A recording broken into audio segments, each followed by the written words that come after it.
If you are a service business person and then you are looking for having a calendar booking system to schedule appointments, this is a video for you. So Google has come up with their own scheduling tool and I'm going to be showing end to end how to set it all up for you.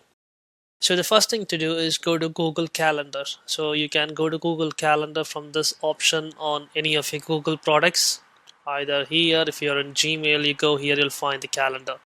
And you go into calendar. This is my own calendar. You can see a few items here. You can go ahead, click create, and then click on the appointment schedule. So this is the scheduling tool. Now this used to be a lot of free features. Now they have made some of it paid. So in the future maybe they remove some features, but as of now whatever you're going to see here is the free version, and I think it's pretty good to get set it up for you. So the title is what your title is going to be. So I'm going to say website booking system, I don't know, let's call it strategy meeting. And appointment duration, how long do you want each appointment to be? 1 hour is a decent time. And this is your availability. You can change the timing. So you've got unavailable, or you can start making it available.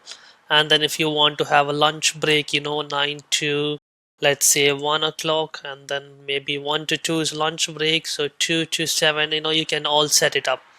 So that is your thing, and then here you can make it repeat weekly, nothing else to do. The next option is your time zone. I am based in the UK, so I am going to keep it mine, and if you are wherever else you are, you can choose your time zone. Now here, once that is done, the next option is available now, which means that this is going to be there for every month as you go by. But if you want this for only certain period, like I want this calendar system only for October, which means that I can go here and then select from October 4th to, I don't know, October 31. Done. If I do that, you can see that in November I don't have that. So normally you will make it available now. You don't have to limit it because it's going to be there for all the days. The next one is maximum time in advance that an appointment can be booked. Now this is 60 days by default. I do not like that because you do not want somebody to book an appointment slot 60 days in advance. I would like to shorten it to 30 days, which itself I think is kind of long, but 30 is a decent time. So people can book up to 30 days in advance. And then this one is very important, minimum time before the appointment. I've seen people do it very little, like 2 hours, like somebody can book a meeting in 2 hours and you have to be there. For me it's not convenient. I would like to have at least 6 hours of gap before somebody books a meeting, and then I have enough time to come and sit for the meeting. There are days when I have it a little shorter. I might be outside some place and then somebody would book an appointment. I wouldn't know about it, or there's very little window for me to know about it. So I would keep it at 6 hours. Now, availability. This is an important feature. So let's say that someday you are on off. So you want to take that day off the calendar. So if you see here, this is October, right? Let's say I do not want anybody to book on 8th. So it's my holiday. You can go and select 8th, and then you can make it unavailable, which means that 8th is gone. So this is very useful when you want to have holidays, when you want to block certain slots so that other people cannot book it. So we have 8th as a holiday. Now if you want to block a certain time, you can do that also. So let's say on 9th, I do not want any slot from 9 o'clock in the morning till, let's say, 11 o'clock. So you see, oh, this is the available slot. So you do not want anything in the morning, anything afternoon. So you lost all those things. So this is a very good feature over there. And then come down, you've got booked appointment setting. So here you can put a buffer time. So let's say you do not want a meeting to be stacked back to back for two reasons. Obviously, the first one is a lot of times meetings overrun. The second one is that you need a break. You need to go to loo, you need to go drink a glass of water or prepare for the next guy who is going to come into the meeting. So have a buffer. I'd like to have it at least like 15 minutes a minimum so people don't book back to back. I have a 15 minutes gap, and then maximum bookings, you can play around with it. And then allowing guests to invite other people. I do not want that. I don't want to make it like a conference call. If you are in the meeting, you are in the meeting. That's it. And this is your calendars. By default, this is what it is going to be. So we have done all the basic setting for our calendar booking. Now you can go to next.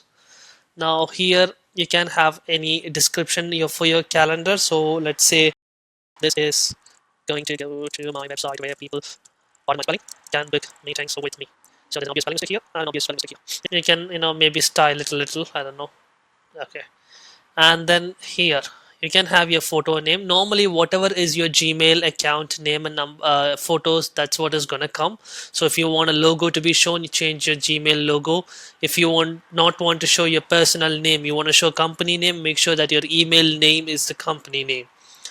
And then you have the location and conferencing. How do you want to meet? So I like Google Meet for this. They gave you an hour free and it is very solid. I've been using it for a while. The next one is booking form. So normally you get people's first name, last name and email address. Now if you want any additional information, maybe you can add it. So I'll say a custom field.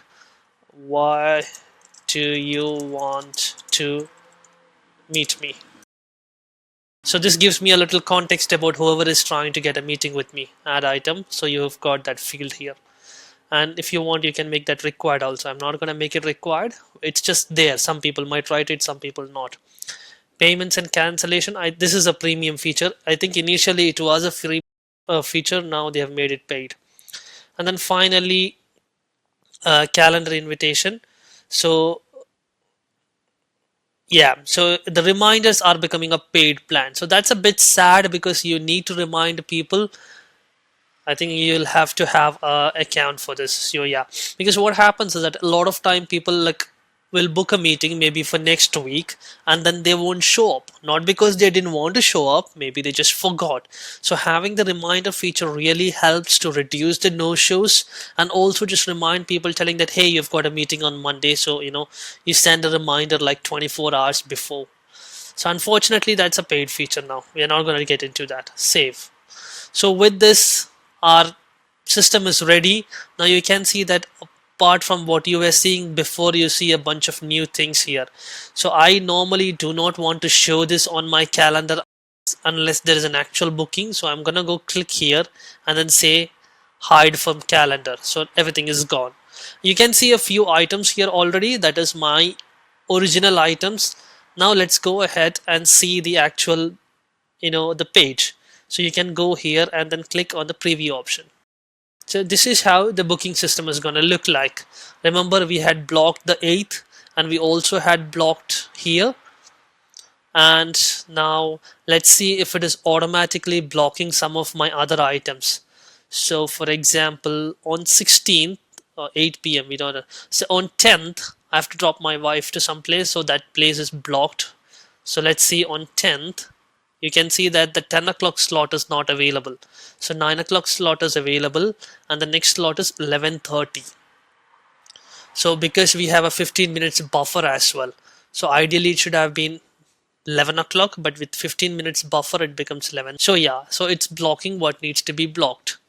Perfect. So everything is ready, good to go. If you notice, this one was blocked, whereas my Spain trip is not blocked from the calendar. So if I go to next page, I can book on 17th, 18th, 19th. This is because it's weekend 2021. Whereas I've got something here. You know why that? An item will block your calendar only if you set the item as here, busy. Now if you do that and you refresh here, you can see that 14th is gone. So when you are personally doing things not via calendar on your own, into calendar. Always make sure that you set up your item as the time period that you're going to set it up as busy, otherwise it's just not going to show, and that slot will be open for people. Perfect. We have got the calendar booking ready here. Now if you would like to set it up on your website or something, you can come here, click on the settings, and then go to sharing options. You have a few options here. So if you want to just have a link, you can copy this link, and then if you open a new tab and put that link, it's there. This link is useful if you want to put it in your LinkedIn or a Twitter or Instagram where people can book it. So that is useful. Now if you would like to embed this on a website, you can click on the second option, where you have two different ways to do it. The first one is a button. It will show a button like this, and then you can copy this code, go to your website and put it wherever you want. I'm going to go to my current website and put it at the bottom, and then just gonna go to my website and refresh the page. So if I go all the way to the bottom, you see it gives you a button. You can place it wherever you want. You click that, it gives you a pop-up, and then people can book like this. This is one way to do it.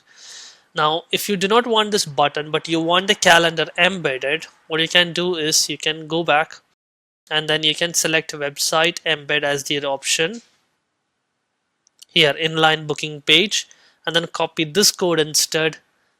I'm gonna remove this and replace it with the other code, save it, and then now this one is going to iframe and put the whole calendar in there like this.